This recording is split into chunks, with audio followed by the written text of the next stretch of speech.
Buenas noches, amigos. Traigo un libro en mis manos, gordo, muy gordo, pero es que es lo que a mí me gusta. Una novela toda cargada de la historia española del siglo XVI, lo que quiere decir que nos pone en un mundo muy bien analizado, de manera que el título ya es atractivo. Y de repente Teresa, ¿qué querrá decir? Pues quiere decir que después de hablar 300 páginas sobre cómo era la España religiosa del siglo XVI, empieza a hablar de la gran figura humana y divina que fue Santa Teresa de Jesús. Por eso, como es tan interesante, yo he pensado que os gustaría que hiciéramos dos partes. Hoy una netamente cultural, que va a ser conocer la España de Felipe II, aquel rey que decía: en mis territorios nunca se pone el sol. Y tenía razón, porque cuando se ponía en España, lucía en América, y cuando se apagaba en América, lucía en las Filipinas. Por tanto, el sol siempre iluminaba tierras españolas. Es seguramente, a nivel histórico, las horas, los días, los años más grandes de nuestra historia. Con Carlos V de Alemania y primero de España, su padre, y a continuación con Felipe II.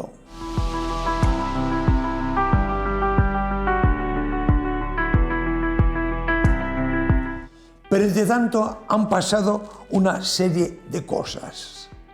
La primera de todas ellas es que en Europa se han dividido los europeos en dos bandos. Unos que mantienen la tradición religiosa de todos los siglos del cristianismo. Francia, Italia, España sobre todo. Otros, en cambio, siguiendo las orientaciones de un fraile que se llamaba Martín Lutero, rompen con la Iglesia y, apoyando así la nobleza alemana, nace el protestantismo. ¿Qué consecuencias trae esto? La consecuencia inmediata es que nuestro rey Felipe II se haga tan adalid de la causa católica que quiere, fijaos bien en esta frase, quiere que hasta el Papa haga lo que él dice. Esto trae una consecuencia. La consecuencia es que en España se forma lo que ha durado hasta nuestros días bajo el nombre de catolicismo español. Un catolicismo a nuestra manera. Un catolicismo que, por parte de Felipe II, tiene una institución para impedir a toda costa que las herejías de Lutero entren en España. Y ese instrumento es la Santa Inquisición. Seguro que todos habéis oído hablar, y siempre mal, de la Santa Inquisición. Bueno, yo no la voy a defender, todo lo contrario. Yo me alegro de que desapareciera, pero sí quiero aclararos una cosa. La Inquisición española era un poder del Estado para que todos los españoles mantuvieran la misma religión, en este caso, católicos apostólicos romanos. Pero es que todos los países de Europa tienen su Inquisición en el mismo sentido. Y así, por ejemplo, Suiza a un católico apostólico romano español, famosísimo porque es el descubridor de la circulación de la sangre en el cuerpo humano, Miguel Servet, lo condenaron a muerte y lo ajusticiaron por ser católico y no protestante como eran ellos. Quiero decir con esto que a propósito de la Inquisición tenemos que primero rebajar muchas de las cosas que se han dicho porque se ha exagerado lo que hizo, por una parte, pero por otra parte entendamos también que es una circunstancia político-religiosa de todos los países, cada uno en defensa de su unidad como base de sustentación de su corona. ¿Cómo nació la Inquisición en España? En España la Inquisición había nacido bastantes años antes. Recordad que ya los reyes católicos habían expulsado de España a los judíos y a los musulmanes. ¿Pero qué pasaba? Se podían quedar si se convertían al cristianismo. Y entonces surgió una época en la que la mayoría de los que se quedaron decían que se hacían católicos, pero en el fondo mantenían sus creencias musulmanas o judías. Tuvo entonces que hacerse la Inquisición para que no engañaran a la gente, porque esto traía consecuencias graves. Por ejemplo, a un niño de Zaragoza, Santo Dominguito de Val, lo asesinaron los judíos. Esos mismos que se llamaban católicos, pero en el fondo mantenían su religión como una defensa de sus ideales en una época cerrada de pensamiento. Cada uno piensa en lo suyo y los demás todos son malos. Por eso surgió la Inquisición, palabra que quiere decir buscar la verdad. Eso siempre es bueno. Lo que ocurre es que en unos cuantos casos la Inquisición se pasó. Se cerró de tal manera que para los inquisidores de la época de Felipe II era lo mismo los herejes, los iluminados y los erasmistas. No tengo tiempo de hablaros mucho, pero sí os diré una frase que lo resume todo. Erasmo es un católico apostólico romano en el que en parte se inspiran los luteranos, pero que también ayudó muchísimo a un cristianismo vivo, a toda esa serie de santos que se producen en esa época en España. Por eso hay un libro gordísimo que se titula así, Erasmo en España, y por esas páginas pasan San Ignacio de Loyola, fundador de los jesuitas, y toda su mentalidad. Por esa página pasa San Juan de Ávila, Santa Teresa de Jesús, San Juan de la Cruz, etcétera, etcétera. Todos nuestros grandes santos de esta época, que fueron muchos, habían tomado ideas interiores, profundas, serias, evangélicas, de la doctrina de Erasmo. El error de la Inquisición fue confundir herejía con erasmismo. Cometieron grandes errores. Estamos hablando de que en España están cerradas las fronteras. El rey, por ejemplo, no deja a los españoles ir a estudiar fuera de España para que no se contaminen de herejía. Pero aún así, ya antes, mucho antes que Lutero, en España había empezado la reforma que era necesaria de una rutina, de una modorra, de un hábito de ser cristiano que había en todos los países de Europa, pero que en España había corregido nuestro gran cardenal Cisneros.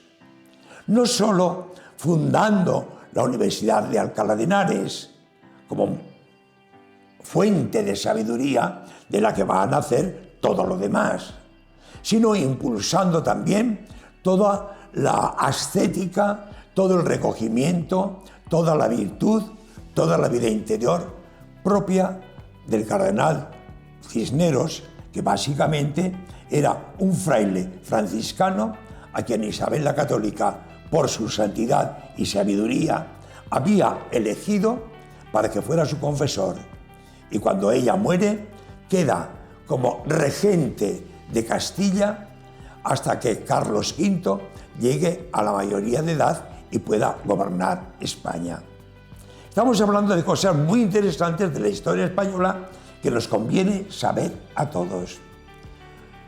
Resultado de esa universidad y de esa reforma del cardenal Cisneros fue que, por ejemplo, en el Concilio de Trento, que dio luz y modernidad a la Iglesia Católica, los principales teólogos eran españoles, empezando por nuestro Soriano, un jesuita llamado Laínez, que había nacido en Almazán, pero también Melchor Cano, catedrático de Salamanca, o podríamos hablar de un personaje en el que vamos a centrar enseguida nuestra atención, gran teólogo de Trento, Bartolomé de Carranza.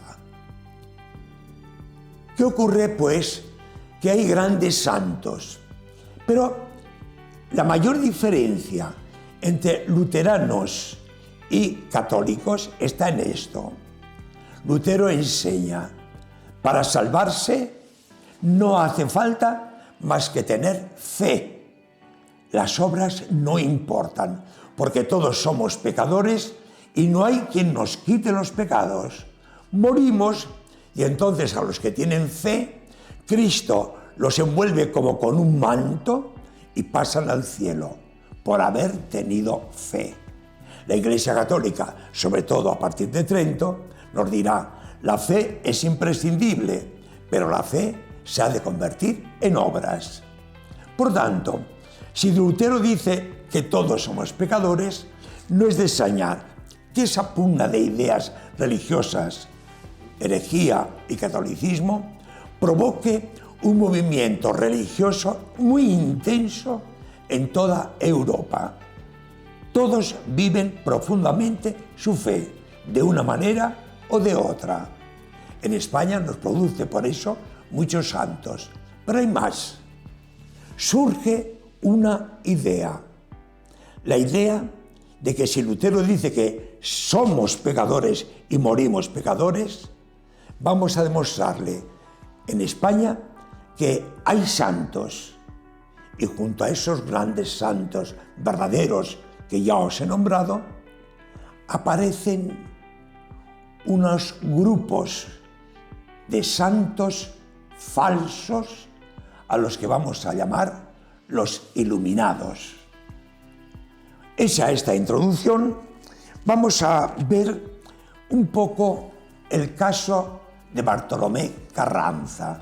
Con eso se demostrará que no es la Iglesia la que manda en la Inquisición, sino el gobierno, naturalmente apoyándose en las ideas más tradicionales de la Iglesia Católica. He aquí un hombre maravilloso, profesor de Salamanca, íntimo amigo de Felipe II, tanto que cuando Felipe II va a casarse por segunda vez a Inglaterra, se lo lleva como amigo y compañero.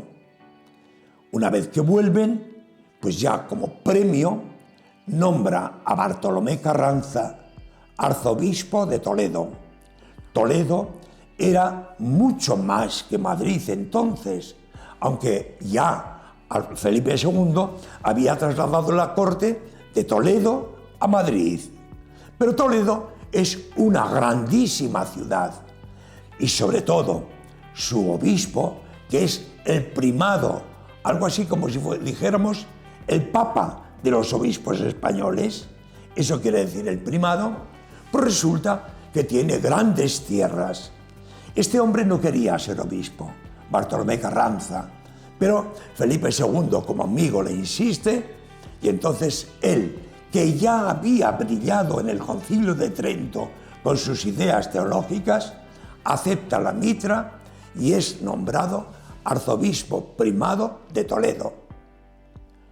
Claro, un cargo así suscita muchas envidias de muchas personas y buscaron la forma de echarlo abajo. Y hubo dos circunstancias para apoyarse y llevarlo a la Inquisición, que lo tuvo en España 9 años encarcelado sin poder ejercer su misión de obispo, y Toledo sin obispo esos 9 años. ¿Por qué lo condenan?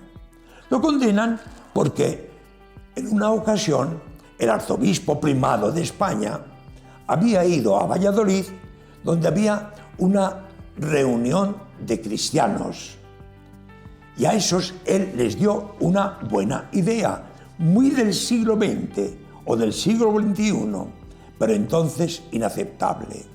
La idea que él dio fue esta: hemos de ser duros contra todas las herejías, no aceptarlas de ninguna manera, pero hemos de ser compasivos y respetuosos con los que caen en las herejías. Una frase absolutamente normal y humana. Pues bien, los malintencionados que buscaban su ruina dijeron: ha demostrado que él tiene ideas heréticas y convive con los herejes. Y esa fue su acusación. Aparte de esto, era un hombre que todo lo daba a los pobres. Un hombre humilde, piadoso, inteligente, que además escribió un catecismo para el pueblo. Lógicamente, en un catecismo para el pueblo, las precisiones teológicas no son tan exactas como en un texto dogmático. Ahí encontraron también alguna frasecita más o menos mal interpretada como para acusarlo de hereje. Como no había razones, siguió en la cárcel todos esos años, y en vista de que no lo solucionaban, fue el Papa San Pío V el que provocó la batalla de Lepanto bajo el mando de don Juan de Austria. Ese mismo Papa fue el que lo llamó y se lo llevó a Roma. Habló con él, y cuando ya tenía hecho el escrito para darle la libertad, se murió el Papa. Por tanto, quedó el escrito, pero sin la firma del Papa. Por lo cual, el pobre Bartolomé Carranza siguió encarcelado en Roma hasta que murió. Es un caso clarísimo de los abusos de la Inquisición, pero no por parte de la Iglesia, sino por parte de sus rectores, que se atrevieron con la cabeza de la religiosidad católica apostólica romana de España, que era el arzobispo Bartolomé Carranza. Melchor Cano, profesor de Salamanca, gran teólogo del Concilio de Trento, había dicho en alguna ocasión: en España no vamos a tener herejes, no queremos cambiar de religión, pero en España tenemos un peligro, el peligro de los iluminados. Claro, si Lutero dice que no se puede ser santos, aquí vamos a multiplicar los santos. Y hay santos que realmente son grandiosos. A Javier, ¿quién le puede dudar de su grandeza y su santidad? A San Ignacio de Loyola, a Santa Teresa. Pues bien, a la vez de estos grandes santos, resulta que surgen algo así como mujeres beatas, que renunciando a las cosas de este mundo, se van a vivir a la montaña.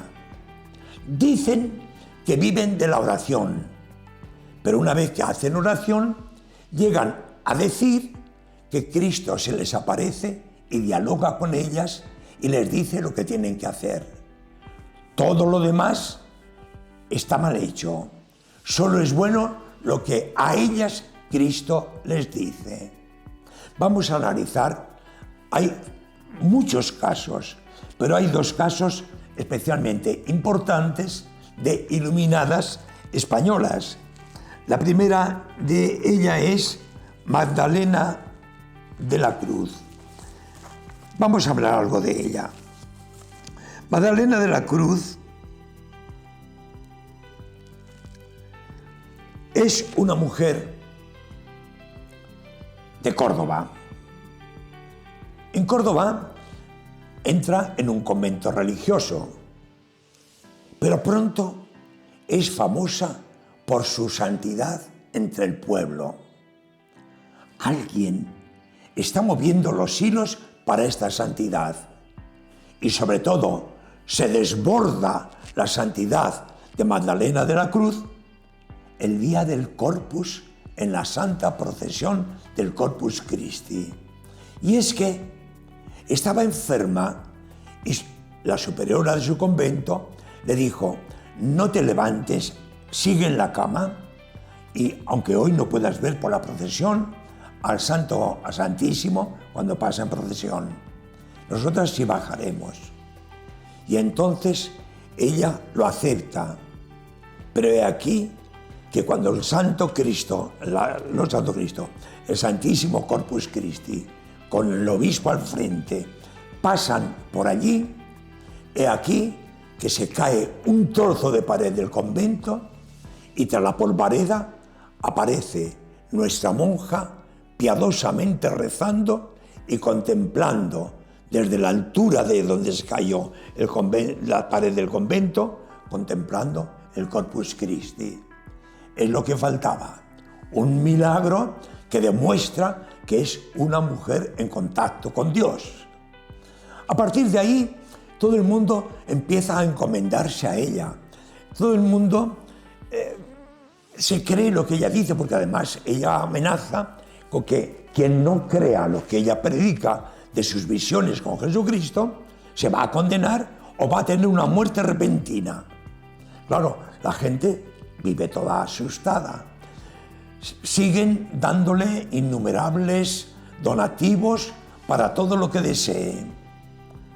Llega a convertirse ella, porque Jesucristo se lo ha dicho, en la confesora de sus monjas. Sabéis que solo los sacerdotes pueden perdonar los pecados, pues ella perdona los pecados de sus monjas. Es más, en el colmo de sus excentricidades y su santidad, llega a decir que ha concebido un hijo por obra y gracia del Espíritu Santo. Entre tanto, los obispos, claro, una mujer tan piadosa, que se alimenta de hierbas, que vive austeramente, que, bueno, pues los engaña. Engañó a su obispo, al obispo de Córdoba, engañó a los inquisidores y engañó a todo el mundo. Por ejemplo, Carlos V se encomendó a ella y ella le dijo: vas a ganar la batalla de Pavía. Y acertó. ¿Sabéis? La batalla de Pavía era contra el rey francés a propósito de Alemania. Acertó, con lo cual, desde el rey hasta el último, todos están a favor de Magdalena de la Cruz. Pero he aquí que los años van pasando y un día cae enferma de verdad. Y al caer enferma, el médico le dice: le quedan 3 días de vida. Abre los ojos, se asusta y empieza a chillar. Soy una endemoniada y todo lo que he hecho y he dicho es una gran mentira. O sea, que ante el peligro de la muerte y ser condenada, porque todo es falso, alguien lo está moviendo para que parezca verdadero y parezca una verdadera santa. Ella, en el lecho de muerte, reconoce y proclama que todo ha sido mentira. Pero de tanto, había embaucado a mucha gente. Oración, mucha oración, pero nada de misas, ni de sacramentos, ni de ninguna otra cosa. Ni evangelio ni nada. Su palabra y nada más. el Espíritu Santo se compadeció de ella y al final murió arrepentida de todo el mal moral, religioso que había hecho. Vamos con otro caso. Este es de una catalana. Esta catalana era hija natural, había nacido en Nápoles, porque era hija natural del general español que mandaba en Nápoles.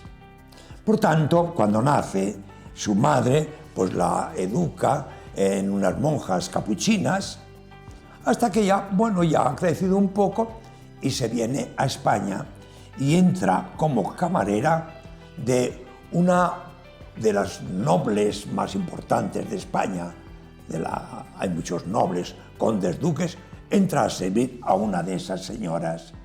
Allí está sirviéndola, pero eso sí, con mucha dulzura, con mucha amabilidad, de tal manera que a ella le encargan, fijaos en este dato, le encargan la educación de don Juan de Austria, de Felipe II y del príncipe don Carlos. Y ella es la que los educan. De manera que cuando don Juan de Austria va a emprender la batalla de Lepanto, antes de irse allí, fue a pedirle a la que llamaba su madre, fue a pedirle su bendición. Pero cuando se murió la señora, la marquesa a la que servía, ella toma una decisión. Se va a las montañas a vivir en oración y lejos de todo el mundo. Se alimenta de hierbas, etcétera, etcétera. Claro, la Inquisición investiga, pero no saca nada en limpio. En definitiva, lo más que llega a saber la Inquisición es que la condesa de Éboli, los príncipes de Éboli, que son pues algo así como los hermanos afectivos de Felipe II, la acogen en su casa, la tienen en su casa y hacen de ella toda la propaganda posible. La Inquisición envía a un dominico muy sabio, muy jovencito, para que con dulzura y con buenas palabras sonsaque todo lo que pueda de la condesa de Éboli. Pero la muy astuta de la condesa de Éboli, que está aprovechándose bastante de la frailesa, que es como la llaman a esta, cambia la conversación y a los de la Inquisición les descubre el libro que acaba de publicarse de Santa Teresa. La Inquisición deja entonces a la frailesa para dedicarse a Santa Teresa. Pero digamos algunas cosas de la frailesa.